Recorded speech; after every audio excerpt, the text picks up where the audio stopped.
On a parlé hier du Issour Mouchan, du Issour Achana. Par exemple, on n'a pas le droit de chasser Yom Tov pour manger. Il faut que ce soit quelque chose qui a été prêt déjà avant Yom Tov. On a même interdit de donner à certains animaux à manger Yom Tov pour ne pas arriver à les chasser Yom Tov, faire la chasse. La question, c'est Yom Tov Sheni quand j'ai un Safek Mouchan. C'est-à-dire, j'ai mis un filet dans l'eau, et je viens Yom Tov Sheni et je trouve un poisson dedans. Et je ne sais pas si le poisson il était là déjà avant Yom Tov, avant le premier Yom Tov, ou il n'était pas là. Alors Shulchan Aruch nous dit, Safek Mouchan, ou Yom Tov Sheni, on a le droit de le manger. Pourquoi? Parce que c'est un Safek doublé. C'est deux Sfekot. Safek, il était là déjà, Safek, il n'était pas là. Et même si tu me dis qu'il a été chassé hier, peut-être aujourd'hui c'est Yom Tov et hier c'est Yom Chol. Donc c'est Safek Sveka. Ça s'appelle deux Safek. Safek Sveka, on autorise avec Safek Sveka. Uniquement, mais tout ça quand? Donc quel Yom Tov? Stam Yom Tov Sheni. Yom Tov Sheni de Pesach ou de Sukkot ou de Shavuot, pas celui de Rosh Hashanah, qu'on a expliqué déjà qu'il est différent de tous les Yamim Tovim, que la Xéra de Chachamim était que les 2 jours de Yom Tov, c'est une seule Kedusha. Il n'y a pas un Safek sur 2. C'est un sujet en soi. Chachamim, dans leur décret sur Yom Tov de Rosh Hashanah, ils ont considéré les 2 comme une longue journée, un long Yom Tov. Mais tous les autres, il y a un Safek, on ne les fait que par Safek. Donc, du moment qu'il y a un Safek, ça devient un Safek Sefeka. On va dire Mishnah Brura. Alors, Safek Mouchan Moutar Beyom Tov Shenim Shum Dav Sfek Sfeka, Mishnah Brura nous dit, dans Seif Dalet, Siman Taftadik Zayin, Seif Dalet, Beyom Tov Sheni, ou Beyom Tov Sheni Shel Rosh Hashanah, Assour. Beyom Tov Sheni de Rosh Hashanah, c'est Assour. Il cite ça au nom de qui? Du Magen Avraham et du Elia Araba. Pourquoi? Lishne Yamim Tov, Yamim qui Yoma Arich Taoun, les 2 jours de Rosh Hashanah, c'est comme une longue journée. Vechen ainsi, Beyom Tov Sheni, un Samouk le Shabbat, un Yom Tov Sheni qui est vendredi, qui est venu, pardon, qui est venu dimanche. Ça veut dire Shabbat, c'était Shabbat et Yom Tov, Rishon, et après on a Yom Tov Sheni. Pourquoi? Parce que Yom Tov et Shabbat, c'est une Gdusha, et ce qui était fait Shabbat, c'est interdit Yom Tov. Donc on regarde la Gdusha importante, alors ça interdit. Mais 2 jours de Yom Tov suivis, sauf Rosh Hashanah, c'est Moutar. D'Ave Safek Sveka, Shema Ena Yom Yom Tov. Peut-être c'est pas aujourd'hui, c'est pas Yom Tov aujourd'hui. Et peut-être Shema Nitzod Met Mol Vedvaruchan, et peut-être ça a été déjà depuis hier. Et c'est déjà Mouchan. Velo Machmirin Mishum Yeshlo Matirin le Machar. Bon, maintenant, Mishnah Brura, il pose une question intéressante. Pourquoi on ne dirait pas ici aussi la même règle que nous avons dit dans Seif Bet, dans Seif Gimel, on a dit que quand on peut autoriser le Safek si on patiente, ça s'appelle d'avoir chez Yeshlo Matirim, on n'autorise pas. Pourquoi ici tu me fais un Safek Speka? Laisse, dis, je vais attendre ce soir, je vais l'autoriser. Alors il dit, Kevan Deustek Speka Gmura, il y a un vrai Safek Speka, c'est-à-dire, il y a le Safek Speka, hein, il rend la chose automatiquement moutar. Et je vais expliquer c'est quoi la logique du Safek Speka. La logique du Safek Speka, il y a deux types de logique dans Safek Speka. Il faut savoir que tout dans la Torah, il n'y a pas de Safek. Il n'y a pas de Safek. C'est-à-dire dans la Torah, il y a ou noir ou blanc. Il n'y a pas de gris. Ça n'existe pas. Moutar, assour. Il n'y a pas soit Mahmir, il n'y a pas soit Mekel, il y a Moutar et il y a Assour. Quand on a un doute, Minatora, la Torah, elle n'a pas interdit le doute. Elle a interdit ce qui est sûr, elle n'a pas interdit le doute. Chachamim, ils sont venus, ils t'ont dit quand tu as un doute, ce que tu rencontres, sois rigoureux. Donc déjà, quand je suis rigoureux, ce n'est pas de Horaïta cette rigueur. La rigueur elle-même, elle est quoi? Elle est des Rabbanan. Quand j'ai un autre doute sur cette rigueur, est-ce qu'elle a lieu ou elle n'a pas lieu? Ça fait un autre safek sur des Rabbanan, et ça fait que des Rabbanan les Kula. Ça, c'est le safek Sfeka classique. Et c'est pour ça que le safek Sfeka, avec le safek Sfeka, on autorise même une femme mariée, même une échetiche, on autorise, dans certains cas. Les rabbanim séfarades, ils autorisaient, ça veut dire ils cassaient un mariage par un safek Sfeka. Rabbi Yonatan Aïpchitz, il a dit, sur les chachamim séfarades qui faisaient ça, Baruch shebachar bahem ou bemishnata. Ça veut dire, je suis d'accord à 100% avec ça. Et tous les poskim sont d'accord avec ça. Pratiquement tous. Et comment on fait ça? Excuse-moi, je ne sais pas comment ça peut marcher, ça. Pour une femme, je te donne un exemple simple. Cette femme, je ne sais pas si elle était mariée ou veuve au moment où que je lui ai donné le kiddushin. Si elle était mariée, il n'y a pas de kiddushin. Si elle était veuve, il y a kiddushin. D'accord? L'exemple. Donc maintenant, elle est veuve aujourd'hui, on est bien d'accord qu'elle est veuve. J'ai un doute. Quand je lui ai donné les kiddushin, est-ce qu'elle était mariée encore et ça n'a pas eu lieu? Ou est-ce qu'elle était déjà veuve et ça a eu lieu? Donc elle a besoin d'un guet par le doute. En fait, j'ai un doute sur la date de la mort de Son son... mari, oui, de son propre mari. Maintenant, ça c'est le premier doute. Deuxième doute, si la personne, dans ce moment-là, on a un doute sur l'argent qu'il lui a donné, est-ce que c'est à lui ou c'est pas à lui? Il y a quelqu'un qui lui a offert une bague, mais on ne sait pas, est-ce qu'elle était prêtée dans ce moment-là ou elle était. Donc c'est déjà, ça te fait un autre safek sur le safek. Safek speka. Ça peut être dans les témoins du mariage, ça peut être dans beaucoup de choses. Je donne un exemple là qui m'est monté comme ça. Il y a beaucoup, beaucoup d'exemples. Maintenant, un safek speka, il fait moutar gamour. Mais quand? Alors regardons le Shaharat Siyun, il va expliquer pourquoi ici le safek speka, il est très fort. Ici. Alors ici, chez nous, on a un safek speka. Alors je réexplique le safek speka ici. Le premier safek, c'est prêt déjà depuis hier. Oui. Le deuxième safek, peut-être aujourd'hui, c'est Yom Rol. J'ai le droit. Regardons le Shaharat Siyun, la lettre Yud 19. Ou be'en rak safek echad. והספק השני הוא על ידי שנתערב, מחמירינן ביש לו מצבים. Quand j'ai un premier doute, comme par exemple un œuf qui a été pendu Yom Tov, j'ai un safek, est-ce qu'aujourd'hui c'est un Yom Tov ou c'est pas un Yom Tov? Yom Tov Sheni, j'ai un safek, on est bien d'accord. Je ne sais pas. Si c'est Yom Tov aujourd'hui, c'est assour. Si ce n'est pas Yom Tov, c'est moutar. Cet œuf, il s'est mélangé dans un panier d'œufs qui est moutard. C'est là que je dis que tu peux attendre ce soir pour résoudre le problème. C'est-à-dire qu'il y a eu un premier safek, le deuxième, ce n'est pas un safek, c'est un panier. C'est des œufs normaux, normal. Le safek sfeka, c'est qu'il y a un doute bichlal, est-ce qu'il peut attraper dans le deuxième? C'est beaucoup plus fort.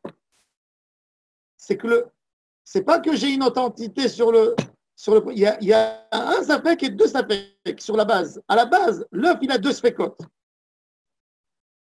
Quand l'œuf, il a un safek et il rentre dans quelque chose de normal, tu peux attendre, tu peux résoudre. Mais admettons que cet œuf-là, il avait deux doutes en lui. C'est moutard. S'il y avait deux doutes. Ah. J'ai pas compris complètement la nuance, mais bon. Encore une fois, je réexplique. Pourquoi on est marmire dans un œuf? Dans l'œuf, il y a un seul doute, n'est-ce pas? Dans l'œuf. Beta, c'est est-ce qu'il est né Yom Tov ou elle n'est pas né Yom Tov? C'est où c'est? Elle a été pendue Yom Tov, il y a un seul doute. Maintenant, elle est tombée, du fait que l'œuf, elle est tombée, elle s'est mélangée dans un panier d'œufs. Maintenant, je prends un œuf du panier, je me pose la question, est-ce que c'est celui-là ou c'est pas celui-là? Ça, c'est pas un doute. Ça, c'est pas un doute, ça. Ça s'appelle pas safek, ça. Ça, je suis marmire, il y a fait mérode. Ça, je suis marmire sur les œufs. Pourquoi? Parce que c'est d'abord chez Eshlo Matirim. D'abord chez Eshlo Matirim. C'est pas un doute, c'est juste qu'on ne sait pas lequel c'est tout, mais c'est pas un doute de halakha, là. Ouais. Bien fait. Mais quand j'ai un doute sur l'œuf lui-même, j'ai un doute sur l'œuf et je suis Yom Tov Sheni. Et c'est quoi un doute sur l'œuf lui-même? J'ai un doute sur quand il a été pondu? Il a fait, est-ce qu'il a été pendu avant la fête ou pendant Yom Tov Sheni? Dans le premier cas, on était sûr qu'il était pondu la veille, c'est ça? Il a été pendu, oui. On savait. Il s'est mélangé. Voilà. Oui. Et il est assaut. Il est tombé dans d'autres. Il y a un sapek. Ouais. C'est-à-dire, il dit le sapek, il est un. J'ai compris. Et le deuxième sapek, il s'est fait que parce que le premier sapek, il s'est mélangé. Oui. Mais si j'avais deux spécotes sur l'œuf, est-ce qu'il a été pendu avant la fête Bichlal ou aujourd'hui? Et si c'est avant la fête, donc il a été interdit par hier, ou peut-être il n'a pas été interdit, et même si il a été pendu pendant la fête, j'ai un doute, est-ce qu'il a été pendu, c'est-à-dire avant le premier jour de la fête ou le premier jour de la fête, et maintenant, je suis le deuxième jour de la fête, donc j'ai un sapek, peut-être c'est Yom Chol aujourd'hui. Ça me fait deux sapeks. Lire aura. Même que je peux dire, je pense maintenant à voix haute, que peut-être c'est un sapek. Est-ce qu'il a été pendu Yom Tov ou pas?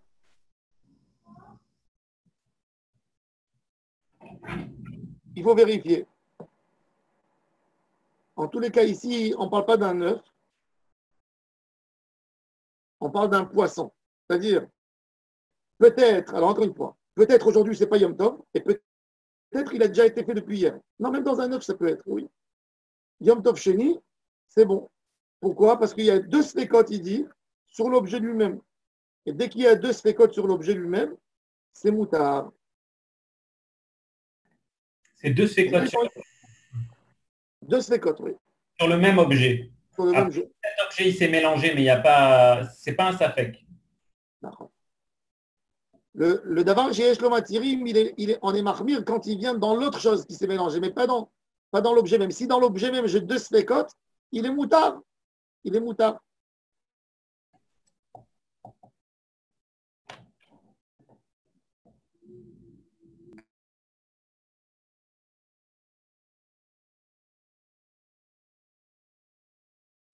Je suis désolé, Rav. Je m'excuse. Pour l'histoire du poisson dans le filet, parce que je suis un pêcheur, c'est pour ça. L'histoire du poisson dans le filet, mais si le poisson est dans le filet, il n'est pas serré dans le filet, je suis d'accord à 100%. Mais s'il est serré dans le filet, c'est sûr que s'il est de la veille, c'est-à-dire s'il a été pris avant la fête, il est mort le poisson, il est abîmé. Il y a plein de parasites. On peut avoir un grand filet, pas un petit filet. Un filet où le poisson. Il bouge dans le filet, d'accord. Il n'est pas pris dans le filet, attrapé parce que. Non. Oui, mais s'il bouge dans le filet, on va le chasser après pour l'attraper. Parce que le filet est grand, il faut que j'aille le chasser. D'accord, à 100%. Il bouge. Alors, s'il est pris dans le filet, si c'est du jour, ça va. Mais si c'est de la veille ou de l'avant-veille, parce que c'était avant la fête, ben c'est sûr qu'il est parasité, des bêtes qui sont venues le manger, ou des autres poissons qui sont venus le manger. Sauf s'il n'y a qu'un seul poisson dans la tête. Alors là. Il a fait, Nahon. Maintenant, regardez. Non. Ça, donc le Mishnah Broi, il a amené d'Avesfek Sveka. Ça veut dire Shulchan Aruch, il a expliqué l'opinion du Shulchan Aruch. Le Mishnah Berurah, il a d'abord expliqué l'opinion du Shulchan Aruch, mais après, il nous a ramené des poskim qui s'y opposent au Shulchan Aruch. C'est-à-dire, pour Shulchan Aruch, c'est moutar. Et le Mishnah Berurah, il nous a très bien expliqué pourquoi c'est moutar. Parce que c'est un sapek sfeka. Pourquoi ça ne s'appelle pas d'avoir chez Eshlo Matirim? Il nous a aussi expliqué, parce qu'il y a deux doutes sur le même élément. Ça aussi, c'est clair. Maintenant, Mishnah Berurah, il va ramener des poskim qui s'y opposent sur la base de ce qu'il a écrit Shulchan Aruch. Shulchan Aruch, il a dit qu'il y a un doute sur Yom Tov, n'est-ce pas? Il y a un doute sur le Yom Tov. Est-ce que c'est Yom Tov ou c'est pas Yom Tov? Ça, c'est Yom Tov Sheni. Il dit Shulchan Aruch, Veyesh Cholkim basé. Qui c'est qui est Cholek? C'est le Maharshal, le Terumat Adeshen, le Magen Avraham, le Taz, le Gaon de Vilna et Rabbi Zalman. C'est-à-dire, tous les grands Acharonim s'y opposent. En quoi ils s'y opposent? Usvir Aleu, dès les Didan Yom Tov Sheni, l'Omitam Safek. C'est pas un Safek. Pourquoi? Nous avons un calendrier aujourd'hui. On est exactement les Juifs de Chutz La'aretz. Aujourd'hui, qu'il n'y a pas de Beth Amikdash, il n'y a pas de Sanhedrin, ils sont exactement comme les Juifs d'Eretz Israël. Quand il y avait Beth Amikdash, un Juif qui était à Babel, il avait un doute, c'est vrai. S'il n'a pas vu les émissaires d'Eretz Israël, il avait un doute. Mais aujourd'hui, nous, en Eretz Israël et eux en Chutz La'aretz, on est pareil. Nous tous en suite calendrier. Donc pourquoi eux, ils font Yom Tov Sheni, comme que je vous ai expliqué, que par Minag, comme que je vous ai expliqué la semaine dernière. Ah oui. Minag, donc si c'est Minag pour eux, c'est Yom Tov Vadaï, c'est pas par Safek, c'est par Minag. C'est une certitude. C'est qu'un Minag. Qu'est-ce que tu as à dire, Jonathan? Moi, je ne suis pas Acharonim parce que du moment qu'on a décidé de maintenir le minag de Yom Tov Sheni, c'est parce qu'on se situe dans l'ambiance que comme si on avait un doute. On veut se remémorer ça, cette façon de compter le Yom Tov. Tu veux dire que le minag de Chutz La'aretz, il est issu du Safek. Mais il faut jouer le minag jusqu'au bout. On ne va pas le jouer à moitié. Tu le joues par Safek, comme si c'était Safek. Voilà, comme si on... Sinon, ça ne vaut pas le coup. On voit que Rabbi Yochanan, dans la Gemara, Maseret Betza, Davdalet, il leur a dit Izaharu b'minag avotechem. La preuve qu'un homme qui enfreint Yom Tov Shel Galouyot, il n'a pas une grosse pénalité comme s'il a enfreint Yom Tov. Parce que le Rambam dit il a cassé un minag. Je comprends ton opinion. Je comprends. A posteriori, oui. A posteriori, d'accord. Mais a priori, quand on joue le jeu, on se dit, pour moi, pourquoi on garde ce Yom Tov Sheni? C'est très dur de conséquences. C'est lourd comme minag quand même. Hein. Maintenant qu'on a les moyens de ne pas le suivre. Donc, il faut le jouer. Pour moi, c'est par rapport à l'importance de garder ce minag que normalement, une fête, on doit le fixer avec des témoins de la lune, etc. Et de pas de dire le calendrier, c'est juste un appui. Mais de dire le fondement, c'est ça. Donc, toi, en fait, tu tiens à l'opinion du Shulchan Aruch. Mais c'est Voilà. Okay. Mais le Mishnah voit quand même ici 6 grands poskim, Magen Avraham, Taz, Maharshal, Terumat Adeshen, Rabbi Zalman et Gaon de Vilna, que eux ils disent que le din de Yom Tov aujourd'hui, c'est Midin Vadaï, c'est pas Midin Safek, pour Chutz La'aretz. Alors eux ils disent qu'il faut être mahmir. Bon, à Kol Panim, Mishnah Berurah. C'est un minag pour eux, mais en plus, c'est plus qu'un minag, il faut être encore plus dur qu'avant. Alors, le Mishnah Berurah, il amène quand même des amis qui sont d'accord avec Shulchan Aruch et pas avec eux, comme le Peri Hadash, qui était un des plus grands poskim. Alors, il dit que si c'est Bimkom Efsed, c'est-à-dire, si tu ne vas pas manger le poisson aujourd'hui, c'est sûr qu'il va mourir. Ou comme il dit Daniel, il voit qu'il y a dans la région des poissons qui vont le dévorer. Il va le perdre. Dans ce cas, il peut manger. D'accord, Daniel? Finalement, c'est Daniel qui a raison là à la fin. Si tu vois qu'il y a des poissons qui risquent de le manger, alors on peut être méquel. Shulchan Aruch, celui qui va d'après Shulchan Aruch, il n'a aucun problème. Dès qu'il y a deux doutes, dont un doute quand il a été pendu, quand il a été préparé avant Yom Tov ou après Yom Tov, et le deuxième doute, c'est le deuxième jour, c'est moutard, c'est Safek Smeka, point à la ligne. Shulchan Aruch, il est Mekel, on n'a pas besoin de se poser la question. Le Mishnah Berurah dit qu'il faut être mahmir pour eux, selon le Gaon de Vilna, le Magen Abraham. Mais même lui, mais même Mishnah Berurah dit que Bemakom F16, quand il y a une grosse perte, il y a une perte d'argent que c'est sûr qu'on va perdre, on peut être Mekel dans un Makom F16. Voilà. ויש להחמיר כסברה זו, אם לא במקום הפסד גדול. C'est quoi הפסד גדול? Alors, הפסד, dans les poskim, tout dépend de la personne. C'est quoi הפסד gadol? Il y a un Birkei Yosef, un Chida dans Marzik Beracha, à propos d'un הפסד meroubé dans Trefat Haof. Donc, qu'est-ce qu'on rend taref, le poulet? Alors, il dit qu'à Jérusalem, à un moment, il y avait la misère tellement grande qu'un gésier de poulet, un gésier, c'était une grosse perte d'argent. Incroyable. Gésier de poulet. Aujourd'hui, qu'est-ce qui s'appelle un Hefsed Meroubé? Peut-être s'il perd son repas, c'est Hefsed Meroubé. Normalement, s'il perdait un repas, ça s'appelle Hefsed Meroubé. Il a un poisson, il va servir à table un plat pour servir pour tout le monde. C'est Hefsed Meroubé et on peut compter là-dessus pour manger. Où il a reçu. Il y a un voisin Goy qui est venu lui offrir un poisson ou qu'il n'a pas d'autre chose à manger. Il n'a pas d'autre chose à manger, il a compté là-dessus. Ça s'appelle Hefsed Meroubé et on peut compter là-dessus et manger, même d'après ceux qui sont marmirés. C'est ça. Aïe, l'olam, amen, d'amen. Zach Baruch. Zach Baruch.